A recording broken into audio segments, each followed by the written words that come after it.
Enlightenment period എന്നതുകൊണ്ട് നമ്മൾ എന്താണ് അർത്ഥമാക്കുന്നത്? ഇപ്പോൾ യൂറോപ്പിലാകമാനം ദൈഷ്ണിക മണ്ഡലത്തിലുണ്ടായ ഒരു പുത്തൻ ഉണർവിൻ്റെയും പുരോഗതിയുടെയും കാലഘട്ടത്തെയാണ് നമ്മൾ പൊതുവെ പ്രബുദ്ധതയുടെ കാലഘട്ടമെന്ന് വിളിക്കുന്നത്. അത് 18-ാം നൂറ്റാണ്ടിലാണ് ആരംഭിച്ചത്. ഏതാണ്ട് ഒരു നൂറ്റാണ്ട് കാലം നീണ്ടുനിന്ന ഒരു ദൈഷ്ണിക പ്രക്രിയയായിരുന്നു ഇത്. ഇപ്പോൾ പ്രബുദ്ധതയിൽ നിന്നും ഉയർന്നു വന്ന ചിന്തയുടെ പുതിയ സവിശേഷതകളുടെയും ഇതിനോടുള്ള യാഥാസ്ഥിക പ്രതികരണത്തിൻ്റെയും ഫലമായി ആദ്യകാല സാമൂഹ്യശാസ്ത്രം വികസിച്ചു എന്ന് പറയാം.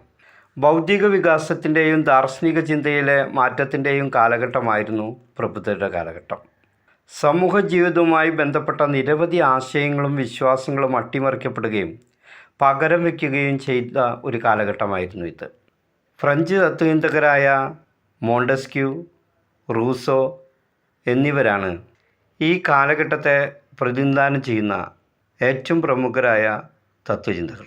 യുക്തിയുടെയും അനുഭവ ഗവേഷണത്തിൻ്റെയും പ്രപഞ്ചമാർഗങ്ങൾ ആളുകൾക്ക് മനസ്സിലാക്കാനും നിയന്ത്രിക്കാനും കഴിയുമെന്ന വിശ്വാസമാണ് ജ്ഞാനോദയ കാലഘട്ടത്തിൻ്റെ മുഖ്യ സവിശേഷത. പ്രബുദ്ധത യുക്തിക്ക് ഊന്നൽ നൽകാൻ തുടങ്ങി. ഈ പ്രക്രിയയുമായി ബന്ധപ്പെട്ട ചിന്തകർ യുക്തിരഹിതമെന്ന് തിരിച്ചറിഞ്ഞ പരമ്പരാഗത വിശ്വാസ സമ്പ്രദായത്തെ ചോദ്യം ചെയ്യാനും നിരസിക്കാനും തുടങ്ങി. സ്ഥാപിതമായ ചില നിയമങ്ങൾ പ്രപഞ്ചത്തെ നിയന്ത്രിക്കുന്നുണ്ടെന്നും അത്തരം നിയമങ്ങൾ മനുഷ്യനെയും സമൂഹത്തെയും മികച്ചതാക്കുന്ന സാമൂഹികവും രാഷ്ട്രീയവുമായ അന്തരീക്ഷത്തെ നിയന്ത്രിക്കണമെന്നും ഈ കാലഘട്ടത്തിലെ പ്രമുഖരായ എല്ലാ തത്വചിന്തകരും വിശ്വസിച്ചു. പൊതുവെ സാമൂഹ്യശാസ്ത്രവും ഫ്രഞ്ച് സമൂഹശാസ്ത്രവും പ്രബുദ്ധതയുടെയും പ്രബുദ്ധമായ ആശയങ്ങളുടെയും സമന്വയമാണ്. Rousseau, Montesquieu, Diderot, Voltaire, Thomas Hobbes, John Locke, Ricardo തുടങ്ങി ഒരു കൂട്ടം തത്വചിന്തകർ ഈ കാലഘട്ടത്തിൽ ജീവിച്ചിരുന്നു. അവരുടെ പഠനങ്ങളും കൃതികളുമാണ് സമൂഹശാസ്ത്ര ചിന്തയുടെ വികാസത്തിനും വളർച്ചയ്ക്കും ഏറ്റവും കൂടുതൽ സഹായകമായി തീർന്നത്. ലോകത്തെ ആകമാനം സ്വാധീനിച്ച ഒരു ചരിത്രപരമായ സംഭവമായിരുന്നു ഫ്രഞ്ച് വിപ്ലവം. സാമൂഹ്യശാസ്ത്ര ചിന്തയുടെ ഉത്ഭവത്തെയും വളർച്ചയെയും പ്രത്യക്ഷമായോ പരോക്ഷമായോ സ്വാധീനിച്ച ഒരു പ്രധാനപ്പെട്ട സംഭവമാണ് ഫ്രഞ്ച് വിപ്ലവം. 1789 ഫ്രാൻസിൽ ഈ വിപ്ലവം അരങ്ങേറുന്നത്. നിലവിലുണ്ടായിരുന്ന യാഥാസ്ഥിക സ്വേച്ഛാധിപത്യ ഭരണകൂടത്തെ ജനകീയമായ ഒരു പ്രക്ഷോഭത്തിലൂടെ അട്ടിമറിക്കുകയും പകരം പുതിയ ജനാധിപത്യ രീതിയിലുള്ള ഭരണക്രമം ഫ്രാൻസിൽ കൊണ്ടുവരുന്നതിനും വഴിയൊരുക്കുക, ലോകത്തെ ആകമാനം സ്വാധീനിക്കുകയും ചെയ്ത ഒരു ചരിത്ര സംഭവമാണ് ഫ്രഞ്ച് വിപ്ലവം. ആ കാലഘട്ടത്തിലെ ഫ്രഞ്ച് സമൂഹത്തെ 3 എസ്റ്റേറ്റുകളായി തരംതിരിച്ചിരുന്നു. ആദ്യത്തെ എസ്റ്റേറ്റ് പുരോഹിതന്മാരും, രണ്ടാമത്തെ എസ്റ്റേറ്റ് പ്രഭുക്കന്മാരും, മൂന്നാമത്തേത് സാധാരണക്കാരും ആയിരുന്നു. ഇപ്പോൾ ഫ്രഞ്ച് സമൂഹം പൊതുവെ 3 സാമൂഹിക തട്ടുകളായി വിഭജിക്കപ്പെട്ടിരുന്നു. ആദ്യത്തെ 2 സാമൂഹിക വിഭാഗങ്ങളും അഥവാ എസ്റ്റേറ്റുകൾ ചില പ്രത്യേക അവകാശങ്ങൾ ലഭിക്കുകയും ആ പ്രത്യേക അവകാശങ്ങൾ അവർ അനുഭവിക്കുകയും അവരെ നികുതി അടയ്ക്കുന്നതിൽ നിന്നും ഒഴിവാക്കുകയും ചെയ്യാൻ സർക്കാർ പ്രത്യേകം മുൻകൈയെടുത്തു. മൂന്നാം എസ്റ്റേറ്റിലെ ജനങ്ങൾ യാതൊരു വിധത്തിലുള്ള പ്രത്യേക അവകാശങ്ങളുമില്ലാത്ത നികുതി ഭാരം മുഴുവനും ചുമലിലേറ്റേണ്ടതുമായ സാധാരണക്കാരായിരുന്നു.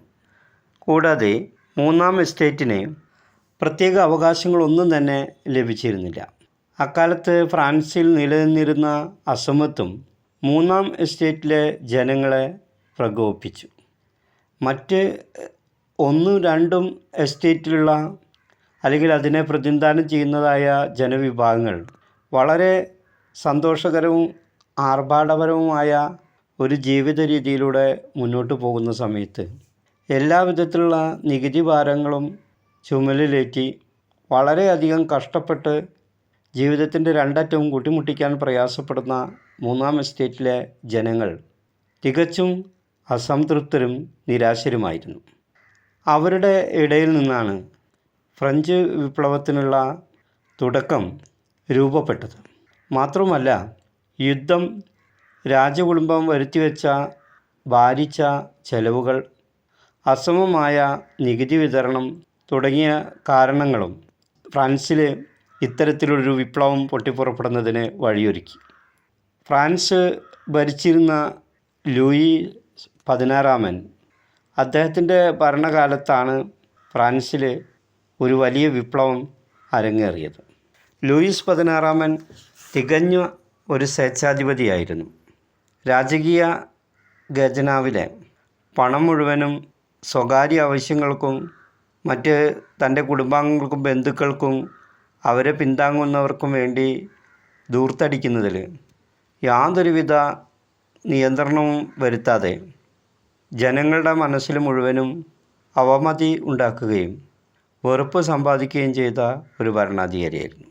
യുദ്ധം വരുത്തിവെച്ച സാമ്പത്തിക പ്രതിസന്ധിയെ തരണം ചെയ്യാനായി പുതിയ നികുതി പരിഷ്കരണങ്ങൾ രാജ്യത്ത് ഏർപ്പെടുത്താൻ ലൂയി 16 തീരുമാനിച്ചതോടെയാണ് പ്രശ്നങ്ങൾ രൂക്ഷമാകാൻ തുടങ്ങിയത്.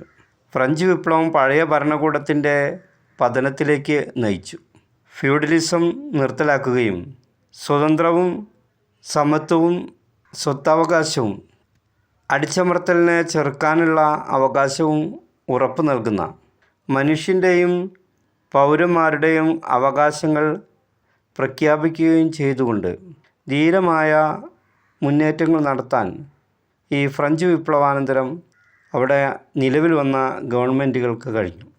ഫ്രഞ്ച് വിപ്ലവം തുടർന്നുള്ള വിപ്ലവങ്ങൾക്ക് വേദിയൊരുക്കുകയും ചെയ്തു. ഇതെല്ലാം സമൂഹത്തിൽ നിരവധി മാറ്റങ്ങൾക്കും കാരണമായി.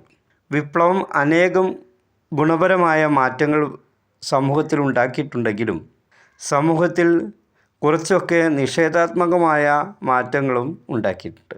അതായത് ഫ്രഞ്ച് വിപ്ലവം പോസിറ്റീവായ ഫലങ്ങളും നെഗറ്റീവായ ഫലങ്ങളും സമൂഹത്തിൽ സൃഷ്ടിച്ചു.